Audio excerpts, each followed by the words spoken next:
શું નામ આપનું? ધનજીભાઈ સુતરી, કઈ જગ્યાએ રહેવાનું? મોટા વરાછા. મોટા વરાછામાં કઈ વિરોધ કરવામાં આવ્યો તો શું? મોટા વરાછામાં એવું છે ને, એસએમસી એ જે જગ્યાઓ ફાઇનલ પ્લોટ ફાડેલા હોય એની જે બધાને ભાડે આપવા માંડી છે. એસએમસી કમાણી કરવા લાગી છે. પતરાના ડોમ બે લગાવી અને ખાણીપીણીના પાનના ગલ્લાવાળાને લગાવ્યા છે. રાત્રે દારૂના અડ્ડા ને બધું ચાલે છે અંદર. કઈ રીતનો ન્યુસન્સ? ન્યુસન તો મોટું ન્યુસન છે. રહેવું અઘરું થઈ ગયું છે અહીંયા અમારે. આપ દ્વારા અત્યારે શું કરવામાં આવ્યું? તમારા દ્વારા સોસાયટીને અમે શાંતિથી વિરોધ કરી રહ્યા છીએ.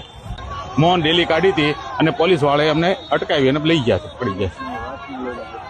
અમારે ગાર્ડનની જરૂર છે, વાસનાલયની જરૂર છે. એની જગ્યાએ એ લોકોએ પતરાના ડોમ કરીને ભાડે આપ્યા છે. અરે આપણા ઘરે ખાલી એક પતરો નાખ્યો તો મ્યુનિસિપાલિટી દોડતી તોડવા આવે છે. તો અહીંયા પતરાના ડોમ કામ ભાડે આપ્યા બધાને? કેટલા લોકો ભેગા થયેલા?